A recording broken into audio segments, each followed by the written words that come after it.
कल ही पार्लियामेंट में हम अपना बात रखे हैं कि अरवल ज़िला में एक केंद्रीय विद्यालय की स्थापना की बहुत ही आवश्यकता है। नितिन गडकरी साहब से मिला था और मिलकर के आग्रह किया था कि अरवल में बाईपास बहुत ही आवश्यक है। जितना हमको लगता है कि समस्या है बिहार का और हमारे क्षेत्र का, उन समस्याओं को लगातार हम उठाते रहे हैं और उठाते रहेंगे। उसका प्रमाण तो हम आपको बता दिया। नमस्कार, आप देख रहे हैं लाइव सिटीज़। मैं हूं आपके साथ सौरभ राज। मेरे साथ जहानाबाद के लोकसभा सांसद चंदेश्वर प्रसाद चंद्रवंशी हैं।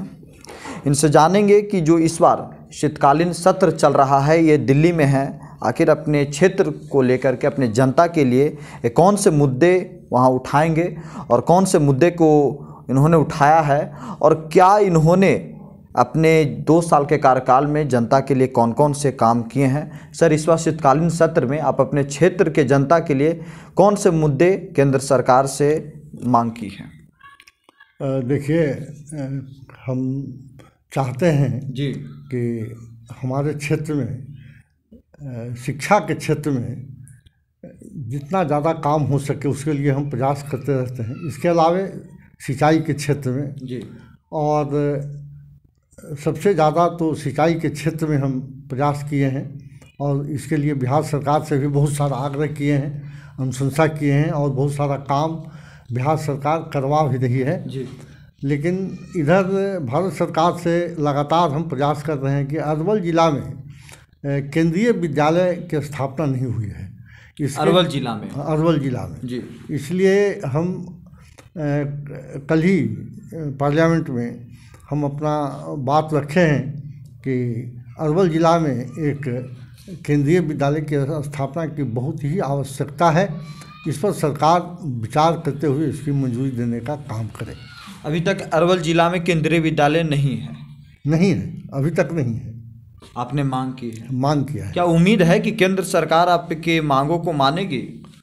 निश्चित रूप से भारत सरकार और बिहार सरकार दोनों में समन्वय है और दोनों एनडीए के पार्ट हैं और हम लोग भारत सरकार काफ़ी बिहार के विकास के लिए योगदान भी दे रही है और हमको लगता है कि इस पर भी विचार होगा।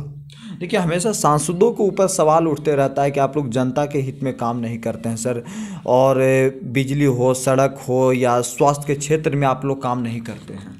देखिए, बिजली और स्वास्थ्य के क्षेत्र में जी काम का सवाल जिस तरह से आप उठा रहे हैं जी, जनता के बात को रख रहे हैं अपने माध्यम से आप, तो आप जानते हैं कि बिहार में किस तरह से स्वास्थ्य के क्षेत्र में आदरणीय मुख्यमंत्री जी विकास का काम किए हैं। ये सर्वविदित है कि पहले 2005 के पहले जब मुख्यमंत्री जी सत्ता में नहीं आए थे तो उसके पहले वहाँ के अस्पतालों में बेड पर जानवर बैठा करता था, कुत्ता बैठता था बेड पर और नीचे गाय घुसा रहता था।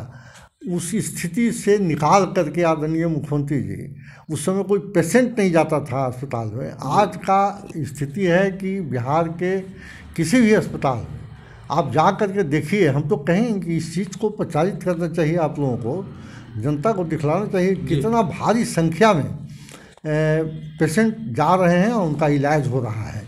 इसके अलावा बिजली के क्षेत्र में तो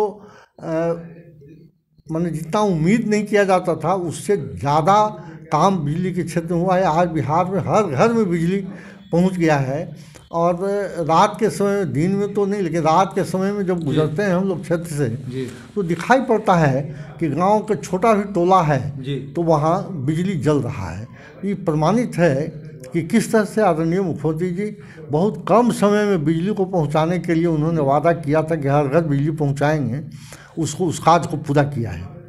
और ये आप एक बात और हम आपको बताना चाहते हैं कि अरवल में बराबर जाम की समस्या बना रहता है जी। उससे निजात के लिए हम आदरणीय भारत सरकार के मंत्री आदरणीय नितिन गडकरी साहब से मिला था और मिलकर के आग्रह किया था कि अरवल में बाईपास बहुत ही आवश्यक है। उस पर उन्होंने सहानुभूतिपूर्वक विचार करते हुए राष्ट्रीय राजमार्ग 139 और 110 के अरवल में बाईपास निर्माण के संबंध में अरवल बाईपास निर्माण हेतु DPR कंसल्टेंट नियुक्त कर दी गई है और काम आगे बढ़ा दिया गया है, और हमको लगता है कि वह काम भी निश्चित रूप से पूरा होगा। यानी कि आपने मंत्री से मिला, केंद्रीय मंत्री से मिला सड़क के लिए, हाँ, अरवल के लिए। हाँ, उन्होंने अपनी तरीके से अनुमति दे दी। वो तो चिट्ठी लिखे हैं हमको, ये चिट्ठी है हमारे पास जी। उनके दस्तखत से देख सकते हैं कि अरवल में बाईपास निर्माण हेतु DPR कंसल्टेंट नियुक्त कर दी गई है। ये गडकरी साहब का दस्तखत है, देखिए। तो नहीं, हमेशा ये सवाल उठता है सर कि आप लोग दिल्ली में जनता के मुद्दों को उठाने विलम्ब करते हैं, तो क्या आप हर मुद्दों को दिल्ली में उठाते हैं जनता के हित में? उतना समय मिल पाता है आप लोगों को? हमको लगता है कि जो लोग आवाज़ उठाते हैं जी, हो सकता है कि उन तक मेरी बात नहीं पहुंचती होगी जी, लेकिन अभी तक जितना समय गुजरा है मुझे MP बने हुए, इतना दिनों में जितना हमको लगता है कि समस्या है बिहार का और हमारे क्षेत्र का, उन समस्याओं को लगातार हम उठाते रहे हैं और उठाते रहेंगे। उसका प्रमाण तो हम आपको बता दिया कि देखिए, अरवल में सेंट्रल स्कूल की स्थापना के लिए, अरवल में बाईपास की स्थापना के लिए, जहानाबाद में आपको जो काम लंबित है कृषि के क्षेत्र में, कृषि सेक्रेटरी से मिल करके और वहाँ का मुख्य उत्पादन रखा गया है, एक उत्पाद में मशरूम रखा गया था। तो कृषि सेक्रेटरी से मिल करके और हम आग्रह किए थे कि जहानाबाद में एक टीम भेजा जाए जो वहाँ के कृषकों को ट्रेनिंग दे कि और उच्च क्वालिटी का मशरूम वो लोग पैदा कर सकें। इसके लिए एग्रीकल्चर सेक्रेटरी के द्वारा वहाँ भेजा गया टीम और 2 दिन का सेमिनार रखा गया था और कृषकों को इसकी ट्रेनिंग भी दी गई थी। तो इस तरह से बराबर हम कुछ न कुछ अपने क्षेत्र के विकास के लिए, और हम बराबर चिंतित हैं कि जहानाबाद संसदीय क्षेत्र में विकास का काम कुछ ऐसा हो जिससे कि वहाँ के नौजुवकों को काम मिल सके और लोग उससे जुड़ सकें। और उसमें तो बहुत सारे काम चल रहे हैं भारत सरकार के, जैसे स्टार्टअप है, आपको टेक्निकल